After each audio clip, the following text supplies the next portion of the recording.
Ma sœur a retiré ma photo de la cheminée de ma propre maison à Val de Bravo et y a mis la sienne. Quand je suis entré et que je lui ai demandé ce qu'elle faisait là, elle m'a crié. « Qu'est-ce que tu fais ici, parasite solitaire ? Je vais appeler la police. » Je lui ai simplement répondu « Appelle-les. » Cet appel a fini par obliger Gracila à expliquer la seule chose qu'elle ne voulait pas. Ce qu'elle faisait installée dans ma maison avec son mari et toute sa belle famille. Je m'appelle Alicia Navarro et j'ai 35 ans. J'ai créé une entreprise de technologie à partir de zéro, avec des journées interminables. Des nuits sans sommeil et des années à dire non à presque tout. Je n'ai pas hérité d'une fortune. J'ai tout construit avec du travail et une obstination que parfois moi-même je ne comprends pas. C'est pourquoi, quand j'ai enfin pu prendre une semaine de congé fin novembre, j'ai eu le sentiment de l'avoir mérité. Je voulais partir seul dans ma maison de repos à Val de Bravo. J'avais laissé mon équipe avec des instructions claires.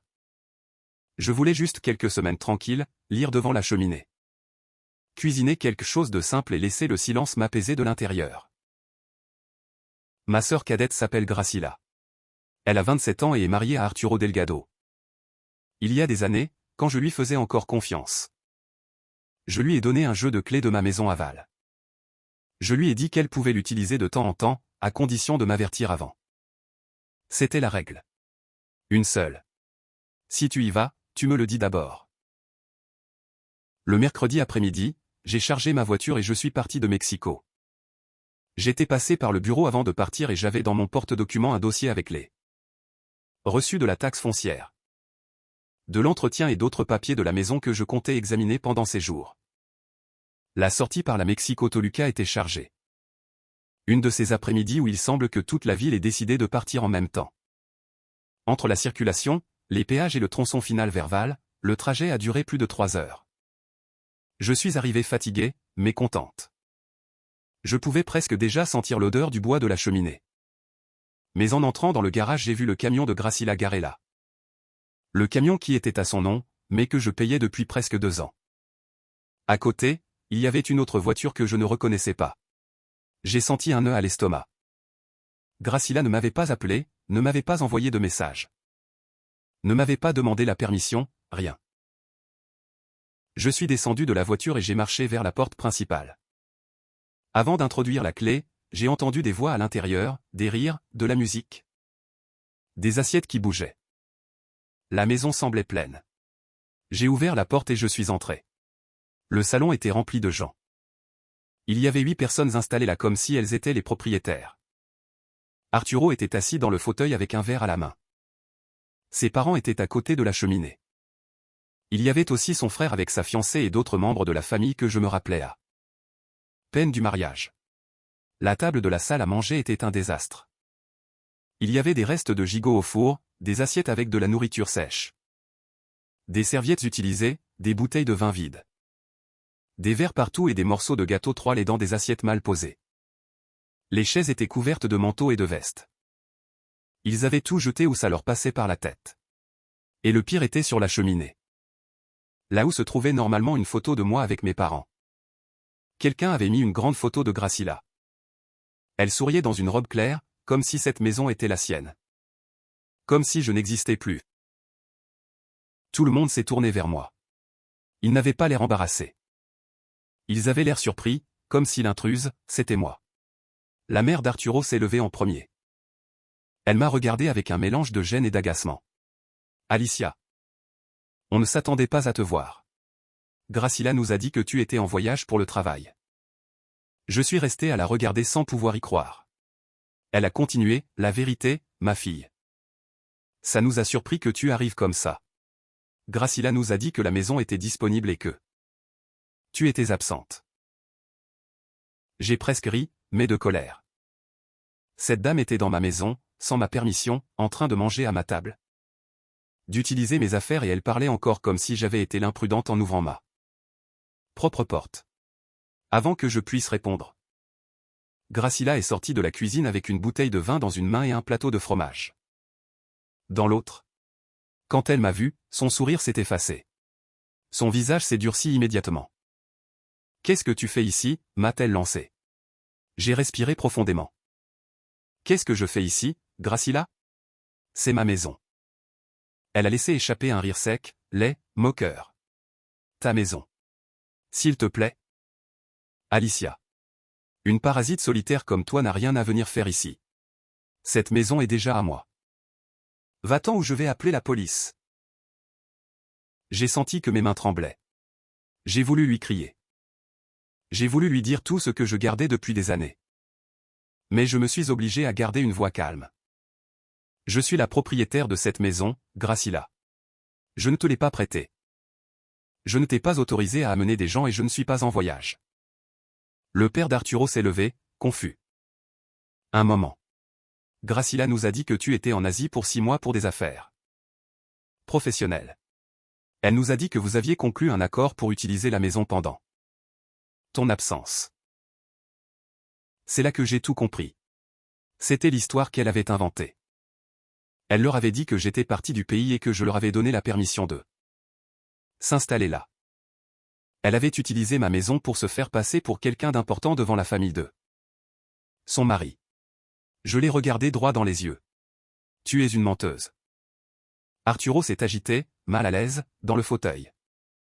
Gracila m'a dit qu'elle t'avait bien prévenu, a-t-il murmuré sans oser soutenir mon regard. Bien sûr, ai-je répondu, et toi tu as préféré la croire parce que ça t'arrangeait. Gracila a posé la bouteille sur la table d'un coup. Elle a pris son téléphone et a commencé à composer un numéro. Ça suffit. Je vais appeler le 911. Tu t'es introduite dans notre maison et tu es en train de gâcher notre repas familial. Appelle-les, lui ai-je dit. Pendant qu'elle parlait à l'opératrice, j'ai parcouru la maison. Les chambres étaient un désastre. Il y avait des vêtements jetés par terre, des valises ouvertes, des lits non faits. Des emballages de nourriture sur les tables de nuit. Dans la salle de bain, il y avait des serviettes mouillées au sol, du maquillage sur le lavabo. Des brosses à dents qui n'étaient pas les miennes et une bouteille de shampoing ouverte qui se renversait. Ils n'étaient pas là depuis quelques heures, ils étaient là depuis des jours, peut-être plus. Je suis retourné au salon. Gracila continuait à parler comme si elle signalait une urgence terrible. Je suis resté près de la porte en attendant. Comme la maison n'était pas loin du centre. Environ 20 minutes plus tard 2 policiers sont arrivés. Arturo leur a ouvert. Gracila a couru vers eux comme si elle était une victime. Officier. Cette femme s'est introduite dans ma maison. Elle nous harcèle. Elle veut gâcher notre vie commune. Je n'ai pas élevé la voix. Officier. Je suis Alicia Navarro. Cette maison est à moi. Elle est ma sœur Gracila. Et toutes ces personnes sont ici sans ma permission. Je suis allé jusqu'où j'avais laissé mon porte-document près de l'entrée. J'ai sorti ma carte d'électeur de l'Institut national électoral. Des copies des reçus de taxes foncières.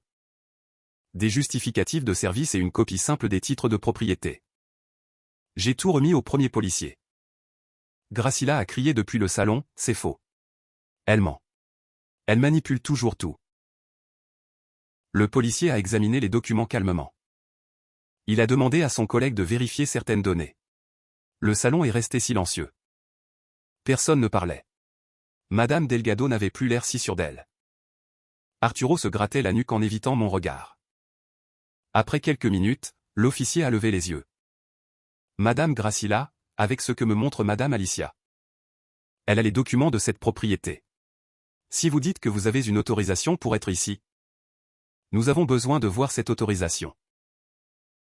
Gracila est restée silencieuse. L'officier a continué. Si vous ne l'avez pas et que la propriétaire ne veut pas que vous restiez ici, le correct est que vous partiez. S'il y a un litige entre vous, vous devrez le régler par la voie correspondante. Mais pour l'instant vous ne pouvez pas rester dans cette maison contre sa volonté. La mère d'Arturo s'est tournée vers son fils, rouge de honte. Qu'est-ce que c'est que ça? Arturo? Tu nous avais dit qu'elle vous avait donné la permission. Dans quoi nous as-tu fourré? Arturo n'a pas su quoi répondre. Le policier m'a regardé. Madame Alicia. Voulez-vous que nous consignions cela et que nous vous orientions pour déposer une plainte? J'ai secoué la tête. Non, je veux seulement qu'il sorte de ma maison tout de suite. Gracila a commencé à pleurer. Nous sommes de la famille. J'ai le droit d'être ici.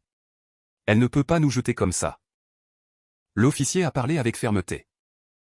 Être de la famille ne donne pas le droit d'utiliser une propriété sans autorisation. Vous devez partir. J'ai sorti mon téléphone, ouvert l'application de ma banque et respiré profondément. À ce moment-là, ma patience a pris fin. Dans cet instant, j'ai arrêté de vouloir arranger sa vie. Gracila, ai-je dit en m'assurant que tout le monde m'entende. Toi et Arturo vivez dans un grand appartement à Narvart. 3 chambres. 2 places de parking. Entre le loyer et l'entretien. Je paie 38 000 pesos mexicains par mois. Vous avez vécu là sans payer de loyer pendant 3 ans. Gracila a arrêté de pleurer. Elle m'a regardé les yeux grands ouverts. Ça s'arrête aujourd'hui. Si vous voulez continuer à vivre là, vous allez devoir le payer vous-même. Devant tout le monde, j'ai annulé le virement programmé. Puis j'ai regardé Arturo. Et toi, Arturo? J'allais parler à Ricardo, ton chef. Pour lui demander de te considérer pour une augmentation. Tu le connais bien. N'est-ce pas? C'est un ami à moi. En fait, c'est moi qui ai demandé qu'on t'interviewe pour ce travail. Arturo est devenu pâle. Alicia, s'il te plaît, ça n'a rien à voir avec mon travail. Si. Ça a à voir. J'ai demandé une faveur pour toi parce que je croyais que tu étais une bonne personne. Pour ma sœur et toi tu t'es assis dans mon salon. Tu as bu mon vin et tu as laissé ta famille me regarder comme une intruse dans ma propre maison. La faveur est terminée. Tu peux garder ton emploi si tu fais bien ton travail. Mais n'attends plus rien de moi. Ensuite j'ai cherché dans l'application le paiement du camion de Gracila. Ce camion type SUV qui était garé dehors. Celui qu'elle m'avait supplié d'acheter parce que soi-disant elle avait besoin d'emmener les parents d'Arturo à des rendez-vous médicaux. Le camion était au nom de Gracila. J'avais donné la compte et je couvrais depuis presque 2 ans des mensualités d'environ 12 000 pesos. J'ai aussi annulé ce paiement. La mensualité de ton camion s'arrête aussi aujourd'hui. J'ai dit. Celui que selon toi tu avais besoin pour emmener tes beaux-parents chez le médecin. On dirait que tu l'utilisais pour les amener en vacances dans ma maison sans m'avertir. Gracila a laissé échapper un gémissement. Tu ne peux pas me faire ça. Je viens de le faire. Je l'ai regardé sans cligner des yeux. Depuis que nos parents sont morts. J'ai dépensé plus de 2 millions de pesos mexicains pour toi. Loyer, voiture, nourriture, université. Thérapie, urgence, tout. Je ne vais plus dépenser un peso de plus. Je me suis tourné vers le policier. Je veux que tout le monde sorte de ma maison. L'officier a hoché la tête et s'est adressé au groupe. Ramassez vos affaires. Si quelqu'un a bu de l'alcool, ne conduisez pas. Demandez un taxi via une application ou que conduise quelqu'un de sobre. Certains avaient bu, mais pas tous. Le père d'Arturo a levé la main. Moi je n'ai pas bu. Je peux conduire une des voitures. La fiancée du frère d'Arturo a dit, moi non plus je n'ai pas bu. Je peux emmener les autres. Gracila a essayé de s'approcher de moi le visage plein de larmes. Alicia, s'il te plaît, tu ne peux pas nous faire ça. Nous sommes sœurs. Le policier s'est interposé. Madame, si vous refusez de sortir ou continuez à perturber la situation, nous devrons procéder. Le salon s'est rempli de mouvements. Tout le monde a commencé à rassembler les manteaux, les sacs, les restes de nourriture et les valises. Personne ne me regardait dans les yeux. Madame Delgado murmurait qu'elle n'avait jamais eu autant honte. Monsieur Delgado reprochait à son fils de les avoir mis dans ce problème. Arturo marchait comme s'il voulait disparaître. En moins d'1 heure tout le monde était parti. Les 2 véhicules sont sortis du garage et ont disparu sur la route sombre. Les policiers sont restés quelques minutes de plus pour s'assurer que personne ne revienne. Ensuite ils sont partis. Je suis aussi resté debout à la porte en regardant comment les lumières s'éteignaient au loin. Puis j'ai fermé, mis le verrou et regardé autour de moi. La maison était dévastée. Il y avait des assiettes sales partout, des restes de nourriture par terre. Des bouteilles vides sur le bar de la cuisine. Le fauteuil avait des taches, la salle de bain sentait l'humidité à cause des serviettes jetées. La cheminée était pleine de cendres et ma photo avec mes parents était appuyée par terre derrière un pot comme si c'était des ordures. Je me suis assise dans le fauteuil en faisant attention de ne pas toucher une des taches et je suis resté là longtemps. J'ai pensé aux 10 dernières années. Quand mes parents sont morts, j'avais 25 ans et Gracila à peine 17. Elle était encore au lycée. C'était une fille effrayée, brisée, sans savoir quoi faire. Je n'ai pas réfléchi à deux fois. C'était ma petite sœur. Bien sûr que j'allais m'occuper d'elle. Je l'ai prise pour vivre avec moi. J'ai payé sa nourriture, ses vêtements, son téléphone, ses fournitures. Ses thérapies quand elle a dit en avoir besoin. Quand elle a terminé le lycée, j'ai payé entièrement son université, les frais de scolarité. Les matériaux, le transport, tout est sorti de mon compte. Je croyais qu'en obtenant son diplôme elle chercherait du travail et commencerait à construire sa propre vie, mais ça n'est pas arrivé. Gracila disait qu'elle était née pour une vie créative. Elle voulait être artiste, écrivaine, designer. N'importe quoi qui lui permette de dire qu'elle était en processus. Elle a vécu avec moi des années après avoir terminé l'université. Elle se levait à midi. Dépensait mon argent et s'offusquait quand je lui demandais de m'aider en quelque chose. Ensuite elle a rencontré Arturo. Au début j'ai ressenti du soulagement. J'ai pensé que enfin quelqu'un d'autre allait l'aider à mûrir. Ils se sont mariés et sont partis vivre ensemble. J'ai cru que cette étape était terminée. Mais le salaire d'Arturo ne suffisait pas pour le style de vie que Gracila voulait. Elle voulait de bons restaurants, des vêtements chers, des voyages de week-end. Des cours de céramique et des soins du visage. Quand l'argent n'a plus suffi, elle est revenue vers moi. Elle m'a dit qu'ils avaient besoin d'aide pour le loyer. Seulement pour quelques mois. J'ai accepté 38 000 pesos mexicains par mois. J'ai pensé que ce serait 6 mois, peut-être un an. 3 ans ont passé. Ensuite est venue l'histoire du camion. Gracila est arrivée en pleurant à mon bureau. Elle m'a dit que les parents d'Arturo avaient des problèmes de santé. Qu'ils avaient besoin d'aller à des rendez-vous médicaux constants et qu'ils ne pouvaient plus dépendre des taxis. Ils avaient besoin d'un camion sûr, spacieux, fiable. J'ai donné la compte d'un camion type SUV de presque 700 000 pesos mexicains. Le crédit est resté à son nom, mais je couvrais la mensualité. Pendant presque 2 ans j'ai payé environ 12 000 pesos mexicains par mois. Et cette nuit-là j'ai découvert qu'elle l'utilisait pour monter toute la famille d'Arturo dans ma maison et organiser un repas sans ma permission. J'avais voulu croire qu'Arturo était bon pour elle. Qu'il la rendrait peut-être plus responsable, plus centrée, plus adulte. Mais Arturo était pareil. Il ne voulait pas faire plus d'efforts. Il ne voulait pas affronter la réalité. Il voulait seulement vivre confortablement pendant que mon argent bouchait tous les trous. J'ai fermé les yeux et j'ai réentendu la phrase de Gracila. Parasite solitaire. Ça n'avait pas été un commentaire impulsif. C'était ce qu'elle pensait de moi. La personne qui l'avait recueillie quand nos parents étaient morts, celle qui avait payé ses études. Sa nourriture, son loyer, sa voiture et même les faveurs pour son mari. Pour elle j'étais la parasite. Je suis resté dans ce fauteuil sale jusqu'après minuit. Ensuite je me suis levé, j'ai cherché des sacs poubelles et j'ai commencé à nettoyer. Ça m'a pris des heures, j'ai lavé les assiettes, jeté les restes, nettoyé les tables. Sorti les bouteilles. Ramassé des vêtements qui n'étaient même pas à moi et je les ai mis dans des sacs. J'ai récuré la salle de bain. J'ai raccroché ma photo avec mes parents sur la cheminée. Quand j'ai terminé, il était presque 4 heures du matin. Je me suis endormi dans le fauteuil propre et je me suis réveillé à 10 heures. La première chose que j'ai faite a été de chercher un serrurier à Val de Bravo. J'en ai trouvé un qui pouvait venir cet après-midi-là. Il a changé toutes les serrures. Porte principale, porte arrière, accès latéral, tout. Nouvelle serrure, nouvelle clé. Pendant qu'il travaillait, j'ai mis en silencieux le numéro de Gracila, puis celui d'Arturo. Puis ceux de ses parents. Je ne voulais pas les entendre, pas encore.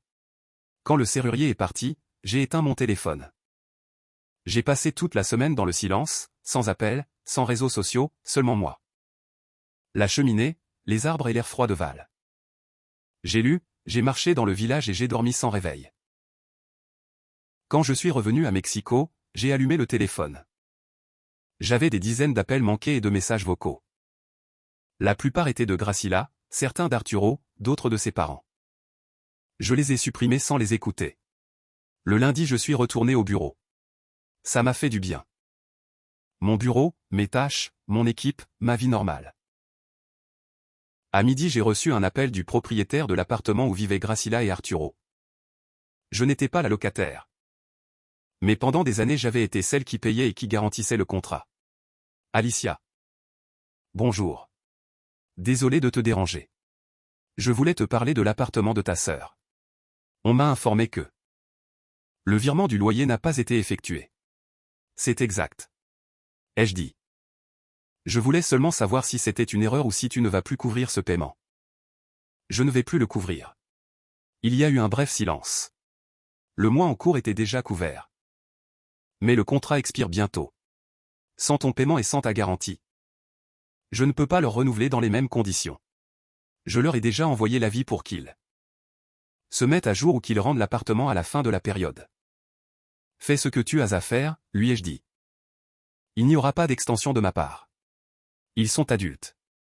C'est à eux de résoudre ça. Tu es sûr? Ça semble compliqué. Je suis sûr. J'ai raccroché et j'ai continué à travailler. Je n'ai pas ressenti de culpabilité. Gracila avait 27 ans.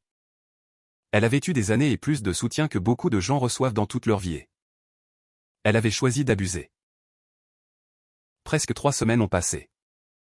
J'étais à mon bureau en train d'examiner une proposition quand le téléphone a vibré avec une notification de réseaux sociaux.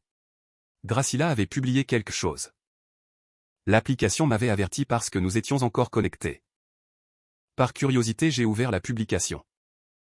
La première photo montrait Gracila et Arturo devant l'immeuble où ils vivaient. Entourés de cartons, de sacs de vêtements, d'assiettes, d'une lampe et d'une petite table. La deuxième était d'elle assise par terre, devant l'entrée, le visage entre les mains. L'angle était trop parfait pour être naturel. Le texte disait « Grâce à ma sœur égoïste et vengeresse. Mon mari et moi nous nous sommes retrouvés sans maison. Elle nous a retiré son soutien sans prévenir. Elle nous a laissés seuls et maintenant nous n'avons nulle part où aller. Nous sommes à la rue parce qu'elle a décidé de nous punir. Pour certaines personnes, la famille ne signifie rien. » J'ai lu quelques commentaires. Ses amis lui laissaient des émoticônes qui pleurent, des cœurs brisés et des messages de soutien. Certaines offraient leur salon pour quelques jours, d'autres m'insultaient sans me connaître. Plusieurs personnes ont partagé la publication en répétant la version de Gracila. J'ai regardé les photos sans surprise. Elle faisait ce qu'elle faisait toujours. Elle se mettait dans le rôle de victime et cachait tout ce qui ne l'arrangeait pas. Elle ne disait pas que je lui avais payé le loyer pendant 3 ans. Qu'elle s'était introduite dans ma maison sans permission, qu'elle avait menti à sa belle famille. Qu'elle m'avait traité de parasite et qu'elle avait voulu appeler la police pour me sortir d'une maison qui était à moi.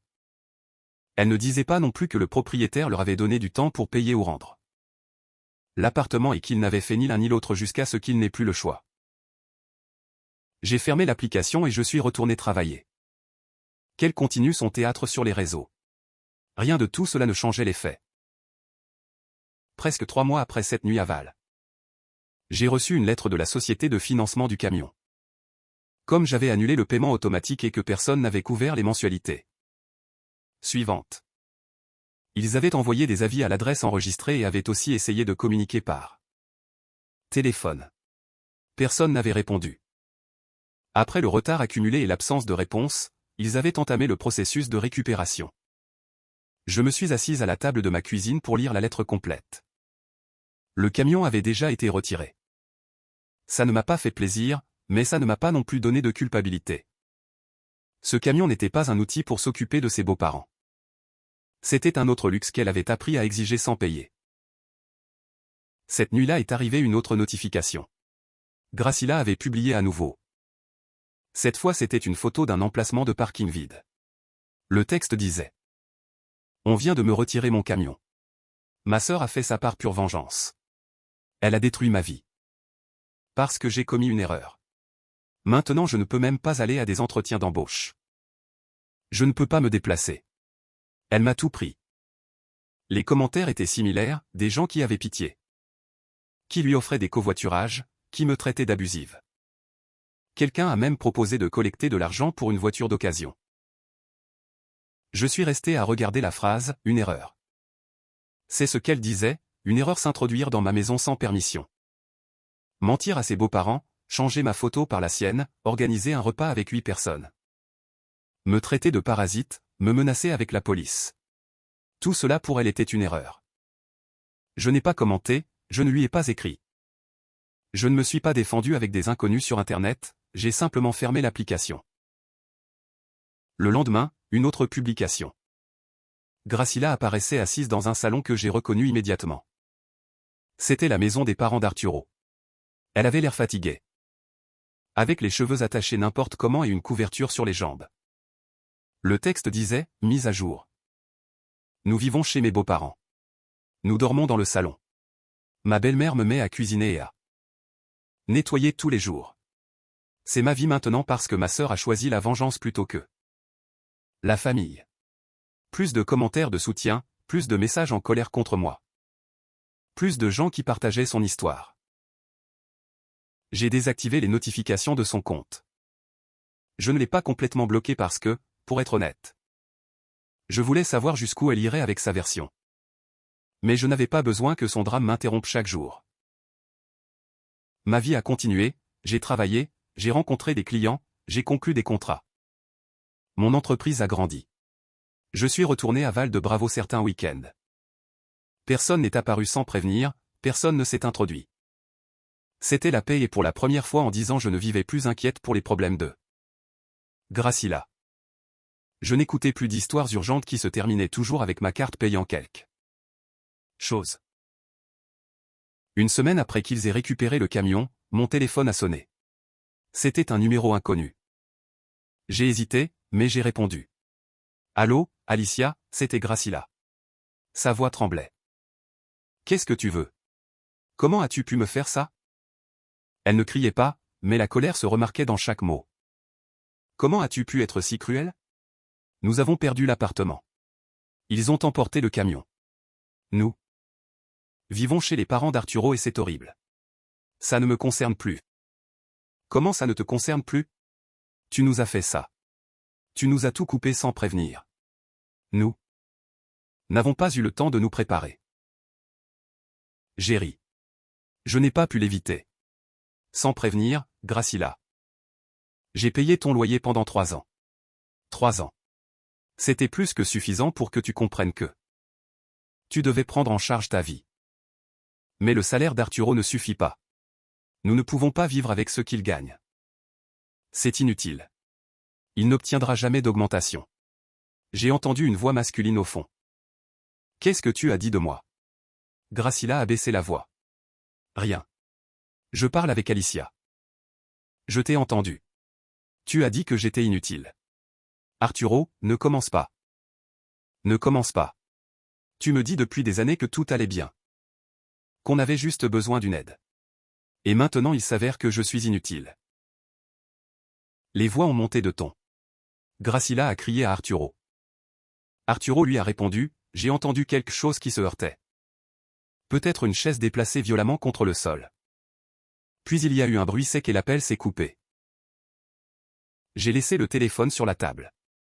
Je me suis servi un verre de vin. Je n'ai pas ressenti de culpabilité, je n'ai pas ressenti de tristesse. Je n'ai pas eu envie d'intervenir. J'ai ressenti du soulagement. Le lendemain, j'ai regardé les réseaux de Gracila par curiosité. Elle avait publié un très long texte sur comment sa vie s'effondrait. Comment son mariage était en crise et comment tout était ma faute. Mais cette fois les commentaires étaient partagés. Certaines personnes la soutenaient encore. D'autres commençaient à demander. Pourquoi ta sœur payait ton loyer? Combien de temps t'as-t-elle entretenu, toi et ton mari? Sans que vous travailliez? Qu'est-ce qui s'est vraiment passé? Tout le monde ne connaissait pas l'histoire complète, mais certains en avaient vu assez. Gracila ne travaillait pas de manière stable et chaque urgence à elle se terminait avec quelqu'un d'autre qui lui résolvait la vie. J'ai fermé l'application et je n'ai plus regardé pendant un bon moment. 2 mois ont passé. Je me suis concentré sur mon entreprise, ma santé et ma maison. J'ai commencé à sortir plus avec des amis qui m'écoutaient vraiment sans me demander d'argent à la fin de la conversation. Je suis retourné au cinéma. Je me suis inscrite à des cours de pilates, des choses simples, normales, que pendant des années j'avais reportées parce qu'il y avait toujours une urgence de Gracila. D'abord, un jour je suis tombé sur Laura dans un café à Roma. Laura nous connaissait, Gracila et moi, depuis l'enfance. Nous n'étions pas intimes, mais nous avions grandi dans le même cercle. C'est pourquoi je n'ai pas été surprise quand elle s'est approchée avec ce visage de quelqu'un qui apporte une nouvelle gênante. Alicia, m'a-t-elle dit, prudemment. Tu as eu des nouvelles de Gracila? Non, elle s'est éclaircie la voix, qu'est-ce qui s'est passé? Laura a baissé le regard un moment.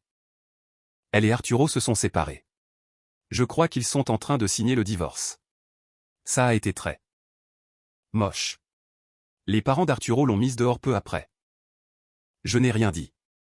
Ils avaient quelque chose à partager, ai-je demandé. Laura a secoué la tête. Rien. Sans propriété, sans économie, sans voiture. Ils étaient complètement ruinés. J'ai hoché la tête. Ça a du sens. Ils vivaient avec mon argent. Laura a changé le poids d'un pied sur l'autre. Écoute, je sais que ça ne me regarde pas. Mais Gracila est dans une très mauvaise situation. Elle n'a nulle part où aller. Peut-être que tu pourrais lui parler, ne serait-ce que pour l'écouter. Je l'ai interrompu calmement. Laura, j'ai payé sa vie pendant 10 ans. Je lui ai payé le loyer, la voiture, l'université, la nourriture et j'ai même trouvé un travail à son mari. Elle s'est introduite dans ma maison. M'a traité de parasite et a voulu que la police me sorte. J'ai terminé. Laura n'a pas insisté. Elle m'a dit qu'elle comprenait.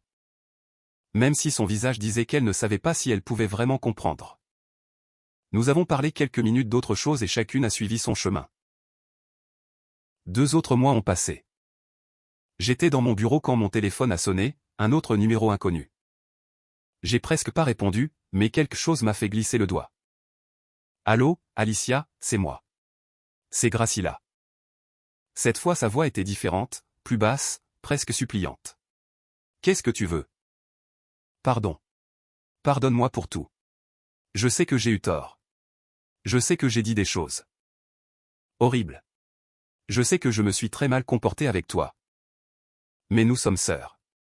Ça doit compter pour quelque chose. Je n'ai pas répondu. S'il te plaît. Alicia. J'ai besoin d'aide. Je n'ai nulle part où vivre. Je n'ai pas de travail. Je n'ai rien. Donne-moi une autre chance. Je te jure que cette fois je vais vraiment changer. J'ai appris la leçon. J'ai respiré profondément. Pendant une seconde, juste une seconde, j'ai presque ressenti de la pitié pour elle. Presque. Mais j'ai aussi entendu ce qu'il y avait en dessous. Gracila n'offrait pas de réparer quoi que ce soit. Elle ne parlait pas de rembourser l'argent ni d'accepter ce qu'elle avait fait. Elle demandait à nouveau la même chose de toujours, que je la sauve. Gracila, ai-je dit lentement, je vais te donner un dernier conseil. Oui, ce que tu veux. Je t'écoute. La prochaine fois que tu auras besoin d'aide. Ne m'appelle pas moi. Appelle les policiers que tu as appelés cette nuit-là dans ma maison. Peut-être que cette fois ils te donneront raison. Alicia, s'il te plaît, ne fais pas ça. J'ai raccroché. Ensuite j'ai bloqué ce numéro et maintenant j'ai aussi bloqué les autres. Je suis restée assise 1 minute à regarder le téléphone. Je me sentais bien, mieux que je ne m'étais senti depuis des années. Pendant des années j'ai pensé que m'occuper d'elle consistait à continuer à payer. Après avoir perdu mes parents, j'ai senti que si je lâchais Gracila je l'abandonnais.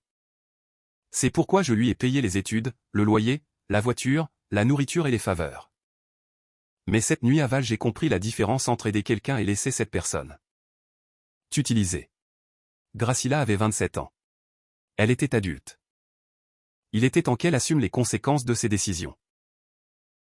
Je lui avais donné tous les avantages que j'avais pu, études payées, 3 ans de loyer. Un camion neuf et des contacts pour l'emploi de son mari. Elle avait tout jeté parce qu'elle croyait qu'elle pouvait recevoir sans remercier. Sans respecter et sans se rendre responsable. Je ne savais pas où elle vivait. Je ne savais pas si elle avait un travail, je ne savais pas si elle allait bien. Je ne courais pas la chercher. Je n'ai pas fait d'appel. Pour la première fois j'ai laissé sa vie continuer sans moi. J'ai fermé mon ordinateur portable et j'ai regardé par la fenêtre de mon bureau. Mexico se voyait belle avec la lumière de l'après-midi tombant sur les bâtiments. Mon entreprise allait mieux que jamais. J'avais des amis qui me respectaient vraiment. J'avais mon travail, j'avais ma maison à Val de Bravo. J'avais une vie que j'avais construite à partir de zéro et pour la première fois en 10 ans cette vie était seulement à moi. Cette nuit aval ne m'a pas seulement fait mal de trouver ma maison sale. Ma photo retirée de la cheminée ou Gracila utilisant mes clés comme si elles étaient les siennes. Ça m'a fait mal de comprendre que pendant des années j'avais confondu prendre soin avec permettre. Je lui ai payé le loyer, la voiture, les études et les faveurs parce que je pensais que c'était de l'amour de sœur.